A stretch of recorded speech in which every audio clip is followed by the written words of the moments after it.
대표적인 찬양시입니다. 103편. 제가 신대원 입학 시험 볼 때 이제 성경 시험을 또 그 중에 하나예요. 뭐 논술하고 성경하고 영어하고 뭐 이런 식으로 되어 있는데, 철학하고 뭐 그런 식으로 되어 있는데, 성경 문제가 나오면 제일 까다로운 게 이제 시편 무슨 나오고 이게 몇 절 몇 편이냐, 그리고 거기에 내용 뭐냐, 뭐 이런 것들을 맞추는 게 나왔는데, 그래서 이제 시편 103편을 제가 두 단어로 기억하고 있습니다.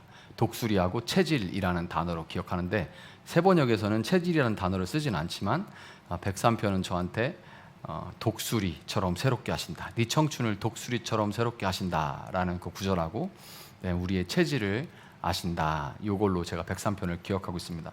그때도 참 신대원 공부할 때라 그런지 참 마음이 가난하고 그럴 때인데, 그 우리의 체질을 아신다라는 말 때문에 참 은혜 받았던 기억이 나요.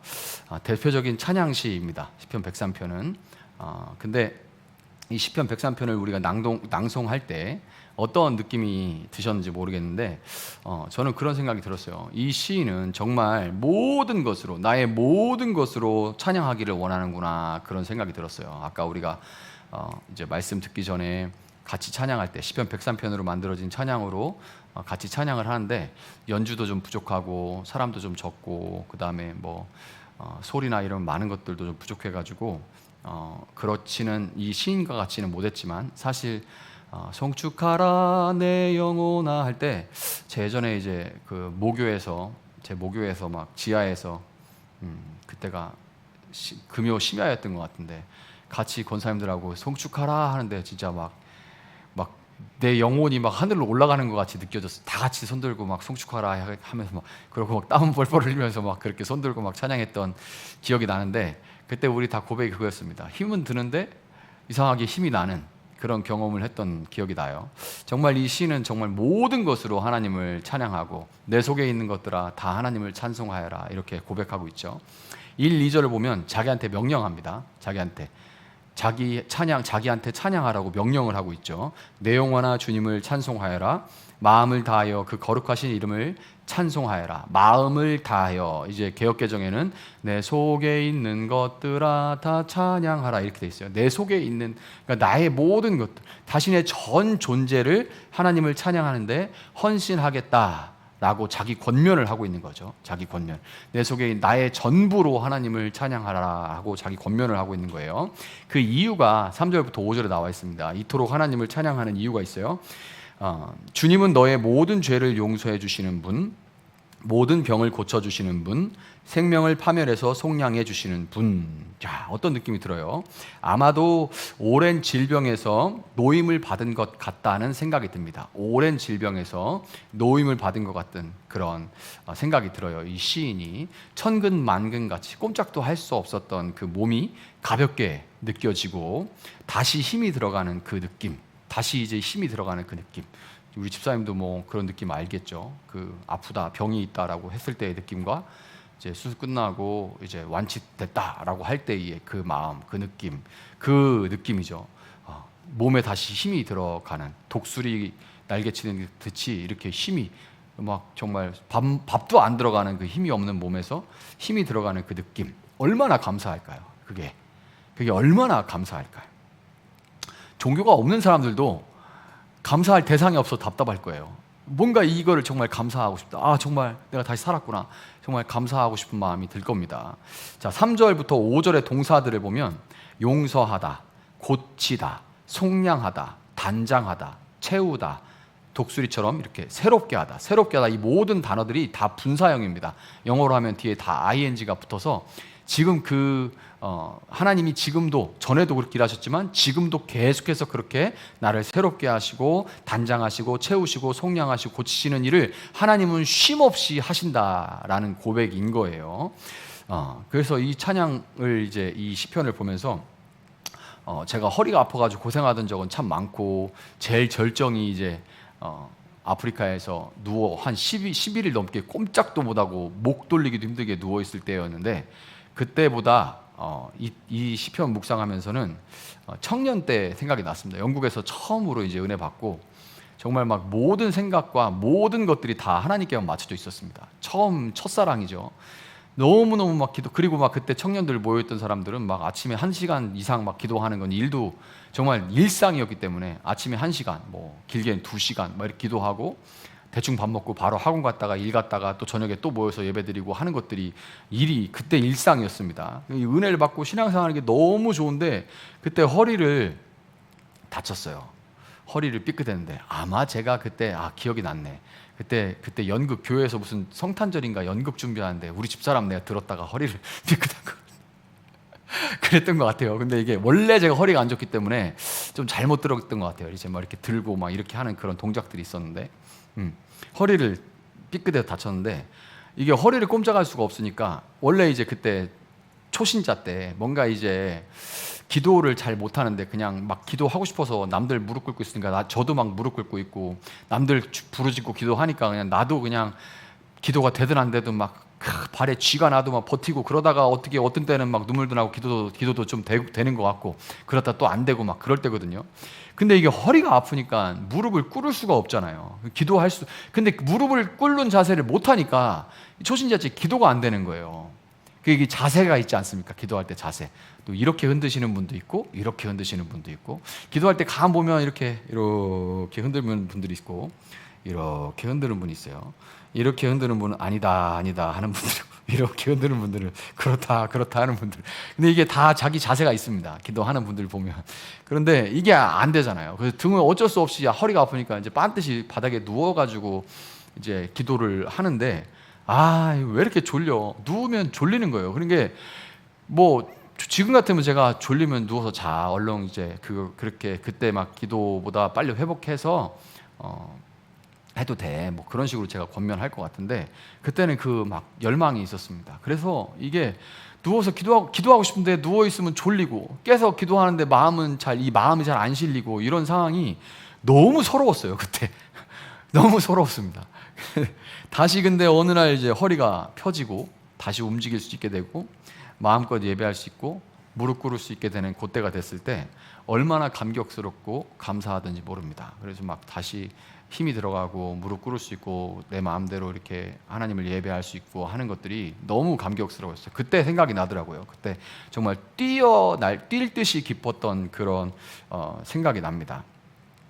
자, 6절부터 9절을 보면 하나님의 성품이 나오는데요. 주님은 자비롭고 은혜로우시며 노하기를 더디하시며 사랑이 그지없으시다. 두고두고 꾸짖지 않으시며 노를 끝없이 품지 않으신다. 우리 죄를 지은 그대로 갚지 않으시고 우리 잘못을 저지른 그대로 갚지 않으신다. 이렇게 돼 있어요. 우리는 병이 나도 병이 지금 내가 병이 나도 아니면 병이 다 나서도 하나님이 벌을 주시는 거. 병이 나면 하나님 나한테 벌 주시는가? 이런 생각을 우리는 자동적으로 하게 되고 또 내가 뭘 잘못했나? 이런 생각을 하게 되고 그다음에 반대로 병이 이제 나으면 내가 이렇게 했더니 병이 나았다. 이렇게 했더니 병이 나았다. 하나님께서 내가 이렇게 했더니 하나님 나한테 상 주셨나 보다. 이런 생각들을 우리가 하기 쉽지만 우리가 이렇게 살아있는 것 자체가 하나님이 우리가 행한 대로는 갚지 않으신다는 증거인 거예요. 그러니까 우리가 행한 대로, 우리가 말한 대로, 우리가 생각한 대로, 우리가 행한 대로 하나님께서 그때그때 우리에게 다 갚으신다면 우리는 병이 아니라 그냥 당장에 다 죽을 겁니다. 그런데 사실 우리가 병이 아니라 지금 병뿐만이 아니라 지금 이렇게 우리가 살아있고 우리가 하나님을 예배하고 일상을 살아가는 이 모든 것들이 하나님이 우리를 불쌍히 여기시고 긍휼히 여기시고 은혜를 주시는 것이고 우리가 행한 것에 대해서 1-2로 했는데 1-2로 갚아주시지 않으시기 때문에 우리가 이렇게 살아있는 것, 이것 자체가 하나님이 그대로 갚으시지 않는다는 증거인 것이고 그분의 이와 같은 불쌍히 여겨주심만이 우리가 누리는 모든 좋은 것의 근거가 되는 거예요. 감히 나의 어떤 의도, 내가 행한 무엇도 그 하나님의 어떤 은혜를 끌어올 수 있는 능력이 없습니다. 그래서 우리가 그것을 하나님의 은혜다라고 고백하는 거죠. 하나님의 성품을 이렇게 시인은 노래합니다. 내가 이렇게 살아나서 다시 하나님을 이렇게 예배할 수 있는 게 얼마나 감사한가. 이것은 하나님이 내가 금식을 해서 내가 무슨 헌금을 많이 해서 내가 무슨 좀 노력을 해서 뭘 해서가 아니라 하나님이 내가 행한 대로는 갚지 않으시고 나를 불쌍히 여겨주시는 은혜 때문에 내가 이렇게 다시 회복되었구나. 내 속에 있는 모든 것들아 하나님을 찬양하라. 그분은 나를 새롭게 해주시고 그 동사들을 분사를 쓰는 것처럼 계속해서 지속적으로 나에게 그렇게 행하시는 분이다 라고 찬양하는 겁니다. 자, 10절부터 14절을 보면 이제 나를 넘어서 우리 차원의 송축할 근거가 나옵니다. 우리 차원에. 그러니까 내가 하나님을 찬양할 근거가 아까 나왔죠. 내가 이제 병에서 나은 것. 그리고 10절부터 14절을 보면 우리 차원의 송축 근거가 나와요. 하나님의 인자하심과 긍휼하심을 세 가지 비유로 이 시인이 설명을 합니다. 11절을 보면 수직적 차원으로 비유를 하는데 하늘이 땅보다 높음같이라고 얘기하죠. 하늘이 땅보다 높음같이. 주의 이 인자하심은 높은 하늘과 땅 사이의 간격만큼 크다라고 얘기를 해요. 그것이 하늘이 땅보다 높음같이 주의 인자하심은 그 차이만큼 크다라고 이렇게 비유를 하고, 또 12절에 보면 수평적인 차원에서, 이제 수직적으로 얘기를 했다면 수평적인 차원에서 얘기를 하는데, 동이 서에서 먼 것처럼 우리의 모든 죄를 얼마나 멀리 옮기셨는가를, 야 얼마큼 멀리 옮기셨냐 이렇게 얘기하지 않고 동이 서에서 먼 것만큼 우리의 죄과를 멀리 하시고 다시는 기억하지 않으신다라고 이렇게 비유하고 있죠. 13절에 보면 가족적인 차원이 있습니다. 가족적인 차원. 부모가 자식을 가엽게 여기듯이 하나님이 우리를 어떻게 불쌍히 여기시는지를 부모와 자식 간의 관계로 이렇게 비유를 하고 있습니다. 자, 하나님은 이와 같이 나를 넘어 우리 모두를 불쌍히 여기시는데, 그러니까 우리가 하나님을 찬양하는 거죠. 우리 모두를 불쌍히 여기시는데 그 이유는 14절에 나와 있습니다. 14절. 이 14절 때문에 우리 모두는 하나님을 찬양해야만 하는 겁니다. 이게 뭐냐면 주님께서는 우리가 어떻게 창조되었음을 알고 계시기 때문이며 우리가 한갓 티끌임을 알고 계시기 때문이다. 아멘. 여기서 한갓 티끌, 이게 이제 개역개정에 보면 우리의 체질을 아심이라. 우리 체질이 뭐예요? 티끌이죠, 티끌. 우리는 흙에서 와서 더스트, 흙에서 와서 흙으로 간다 이렇게 얘기를 하는데, 사실 영어도 그렇고 원문도 그렇고 흙이 아닙니다. 사람을 흙으로 만들었다 이렇게 생각하는데 그건 오해예요. 흙이 아니라 뭐예요? 먼지입니다. 먼지에서 온 존재예요. 그러니까 우리는 이 먼지로 만들어, 먼지 같은 존재. 우리가 이 먼지 청소하고 진공청소기로 빨아보세요. 그러면 거기에 쌓여있는 거 있잖아요. 이렇게 눈에 잘 안 보이는데 힝 하고 지나가면 그 통에 들어있는 거, 그게 우리라니까요. 그걸로 만들어졌다고. 그런 존재라고. 우리가 그런 존재인지를 하나님이 아시기 때문에 우리의 체질, 우리가 어떻게 진토 같은 티끌 같은 그런 존재인지를 아시기에 우리가 얼마나 깨어지기 쉽고 얼마나 연약하고 육체적으로도 얼마나 부서지기 쉽고 정신적으로도 얼마나 부서지기 쉽고 영적으로도 얼마나 깨지기 쉬운지를 하나님은 아시기에 이 깨지기 쉬운 이 존재를 마치 갓난아기 태어나면 이거 막 이제 조금 이제 애기 맨병 키워보면 목 받치고 딱 이렇게 앉지만 처음에는 이거 부서질까봐 막 어떻게 해요? 못하겠잖아. 이거 꼼짝도 못 만지지도 못하겠고 무서워가지고. 그렇게 우리의 체질을 아시고 불쌍히 여기시기 때문에 우리가 이렇게 우리가 행한 대로 다 갚지 않으시고 이렇게 동에서 서에서 먼 것처럼 우리 죄가를 기억하지 않으시고 이렇게 하시는 것이고, 그렇기 때문에 우리 모두는 하나님을 찬양해야 되는 것이다 라고 시인은 이제 선포하는 겁니다. 자, 15절부터 18절을 보면 인간의 연약함과 대조되는 하나님의 무한하심이 나오죠. 인생은 그날이 풀과 같고 피고지는 들꽃 같대요. 그러나 하나님은 영원하시고 경외하는 사람에게는 그분의 사랑이 영원부터 영원까지 이르고 그분의 의로우심, 그분의 신실하심이죠. 어제나 오늘이나 내일이나 언제나 동일하신 그 신실하심은 자손 대대에 이를 것이니 라고 노래합니다. 인생은 너무너무 헛되지만, 시인은 그러니까 우리 모두 하나님을 찬양하자. 인생은 다 헛되지만 하나님을 위한, 오직 하나님으로 인한, 하나님에 의한, 하나님을 위한 일은 그 인생 가운데 남는다. 그러니까 우리가 그렇게 살아가자라고 얘기하는 겁니다. 인생은 들의 꽃과 같이 바람이 불면 다 사그러들고 시들지만, 그러나 하나님에 의한 것, 하나님을 위한 것, 하나님으로 인한 일들은 영원히 남는다. 그러니 우리가 그렇게 살아가자. 자, 이 의식의 흐름이 여러분 지금 느껴지세요? 시인이 병이 나았어. 몸에 힘이 들어와. 지금 그리고 막 마음이 새로워지면서 너무 감사해서 막 일어나서 하나님을 찬양하다가 북받쳐가지고 내 속에 있는 모든 것들을 하나님을 찬양하다, 그러다가 이제 막 그 찬양의 범위가 넓어져요. 그래서 나만 찬양할 게 아니라 모든 사람들을 하나님을 찬양하라고 얘기해요. 왜 그러냐면 하나님 우리의 체질을 아시기 때문에 막 이렇게 찬양합니다. 그러면서 또 우리 사람은 들의 꽃같이 다 시그러들 수밖에 없지만 하나님을 위한 일들은 영영이 기억되니까 우리가 그렇게 살아가자 하고 하는 이 의식의 흐름이 느껴지세요? 이게 예수 믿는 사람들이 자리를 털고 일어나서 하나님을 찬양할 때 흘러가는 그 의식의 흐름이고, 성령님이 무릎에, 발목에서 무릎으로, 무릎에서 허리로, 허리에서 더 이상 수영쳐서 건너야 될 만큼 물이 쫙 차오르는 이 성령 충만의 과정을 이 시인이, 그러니까 지금 시인한테 감정이입을 해보세요. 딱 그래가지고 이제 막 물과 같이 막 이게 성전, 우리 에스겔 보면 나오잖아요. 막 물이 막 성전에서 막 흘러갑니다. 근데 처음엔 발목, 그 다음에 무릎, 허리, 그 다음에 막 이렇게 넘쳐가지고 막 수영해야 되는 물, 그 성령의 충만함을 이야기하는 거예요. 의식이 막 흐르고 확장이 되고 성령으로 충만해지는 것이 이 시인이 지금 그러고 있구나가 느껴지는 거죠. 내 영혼아 찬송하라 해서 주님께 지음받은 사람들아 찬송하라 이렇게 하면서 이 혼자 하던 독주에서 합주로 협주곡으로 이제 찬양이 진행이 되는 겁니다. 앞에서 막 내 영혼아 찬양하라 막 하니까 여기서 막 천군 천사 화답하고 막 온 성도들 함께 찬양하고 이렇게 협주곡이 되는 거죠.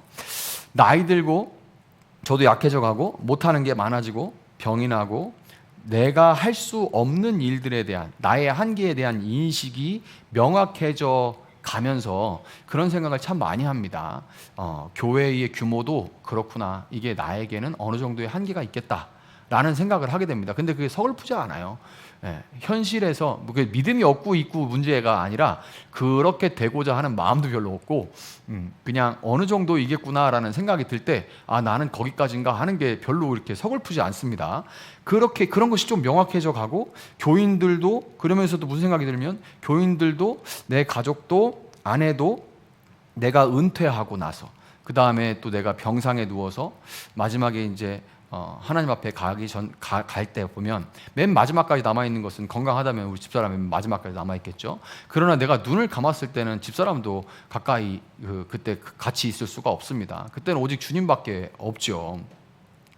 누구도 내 마지막에 함께 할 수 없다라는 것을 묵상하게 됩니다. 그러니까 그런 묵상을 할 때 제가 무슨 생각을 하냐면, 그러니까 내가 오직 하나님만을 위해 살아가야겠구나. 내가 교회를 키우기 위해서 막 교회 몇천 명, 언제까지 몇천 명을 이루자 막 이렇게 내가 지금 성경과 함께 2,000명을 받고 나서 참 하여튼 그런데 이게 이렇게 한다고 해서 그 교인들이 제가 눈 감을 때 같이 있는 것도 아니고, 제가 힘들고 외로울 때 같이 있는 것도 아니고, 그렇죠. 뭐 가족들도 마찬가지고, 다 가족들 키워보고, 자식은 사랑이라는 거는 물처럼 다 내려가는 것 같아요. 부모님한테 까칠한데 자식 새끼한테 그냥 항상 그냥 쟤 괜찮은가 이렇게 또 하고, 내 자식은 또 저한테, 제가 부모한테 대하듯이 자식 생각하듯이 못하죠. 걔는 또 그렇게 할 거 아니에요? 물처럼 이렇게 내려가게 돼 있습니다. 자식들이 부모님 뭐 고마운 줄은 어느 정도는 알겠지만, 그렇다고 뭐 내가 정말 늙고 병들고 아무것도 없을 때 같이 있지 못합니다. 아내도 마찬가지죠. 그러니까 내가 정말 하나님밖에 없구나. 하나님을 위한 것, 하나님에 의한 것, 하나님으로 인한 것만 남는구나라는 생각을 하니까 정말 하나님만을 위해 살아야겠다는 생각이 점점 더 이제 살아가면서 내가 못하는 일이 많아지고, 이것이 할 수 있는 일 없는 일 이런 것들이 정해질 때 더 그거에 대한 생각이 명확해져 가는 것 같아요. 이런 얘기를 하면 이게 되게 종이 한 장 차이로 믿음이 없다고 느껴지거나 아니면 자칫 인생 무상이나 무기력으로 보일 수가 있는데, 약간 전도서 같은 그런 느낌이죠. 전도서 같은 느낌. 그런데 그렇지는 않습니다. 왜냐하면 이런 생각이, 전도서의 역할도 그렇지만 이런 생각이 너의 창조주 하나님을 너의 젊을 때 기억하라, 이렇게 전도서의 그 주제거든요. 그래서 하나님을 기억하면서 하나님이 오늘 나에게 주신 교인들, 지체들, 내 가족들, 그리고 우리 집사람하고 부모님, 나에게 만나는 사람들과 오늘 내가 만나는 일들에 대해서 더 소중하면서 감사하게 여길 수 있게 돼요. 왜냐하면 내 하나님이 오늘 나에게 주신 것들에 더 내일의 일이 아니고 어제의 일이 아니라 오늘 이 순간에 나한테 준 것들에 대해서, 주신 것들, 베푸신 일에 대해서 더 내가 마음을 쓰고 그때 그 시간들을 누리고 감사할 수 있게 되는 것 같아요. 보이지 않는 어떤 그런 일들에 대해서 막 내가 마음을 쓰고 이거보다는 지금 내가 만나는 일을 소중히 대하고 감사하게 더 여기게 되는 것 같습니다. 그러니까 지금 풍성함을 누리면서 살게 되는 것 같아요. 그래서 19절부터 22절을 보면 이 시인이 이런 생각이 찬양하면서 이렇게 가면서 이렇게 막 찬양이 더 함께 협주곡이 되고 그 다음에 깊어져 가면서 성령으로 충만해져 가면서 29절부터 22절을 보면 모든 피조물, 지상과 천사들을 향해서까지 이제 외치게 됩니다. 우주적인 찬양으로 나아가는 거죠. 범위가 엄청나게 넓어져요. 천군 천사도 화답해서 찬양하라고, 이게 자칫 오해해가지고 이 부분은 따와가지고 우리가 믿는 자들은 권세가 있으니까 천사들도 명령해서 막 천사들한테 이거 해라 저거 해라 막 보이지 않지만 시켜야 된다. 한때 그런 게 유행하기도 했습니다. 말도 안 되는 소리죠. 그런 게 아니라 그냥 우리의 이 하나님 앞에서 찬양해가지고 성령이 차오를 때, 발목에서 무릎으로 그 다음에 허리로 이렇게 우리가 잠길 만큼 성령으로 차오를 때 우리는 오히려 하나 앞에 있는 것에 감사하고 살 수 있게 되지만, 또 그러나 동시에 나만이 아니라 너뿐만이 아니라 우리를 넘어서 그들에게까지 하나님의 은혜가 미치기를 우리는 더 소망하게 된다는 겁니다. 그래서 우주적인 찬양으로 나아가게 되는 거죠. 이 찬양, 여기서 송축하라 네영호나 할 때 송축은 브라카라고 합니다. 원어로. 이거는 응답의 개념이에요. 찬양은 응답의 개념. 혼자 막 그냥 찬양을 막 혼자 던지는 게 아니라 응답의 개념입니다. 하나님이 우리의 삶 가운데 베푸시는 올바른 관계로부터 오는 그 복에 응답하는 것이 찬양입니다. 하나님을 향한 감사와 찬양이 우리가 마땅히 행해야 할 바인 것이고, 그리고 오늘 우리가 찬양하고 기도하는 이것이 이제 공동체 차원의 축복으로 나아가야 됩니다. 그래서 내가 이렇게 성령 찬양하면서 성령으로 충만해지고, 그래서 내가 공동체를 향해서 내가 독주가 아니라 우리가 합주로 나가자, 협주로 나가자라고 우리가 선포해야 되는데, 그 전에 우리는 찬양 가운데 그들을 축복할 수가 있어야만 하는 것입니다. 그래서 오늘 이제 말씀 마치고 찬양하고 기도할 때 우리 자녀들과 또 하나님께서 오늘 우리에게 붙여주신 사람들을 위해서, 또 오늘 우리에게 만나게 해주신 교회의 사람들을 위해서, 또 앞으로 만나게 해주실 하나님의 사람들을 위해서 축복하면서 기도하는 시간을 갖도록 하겠습니다.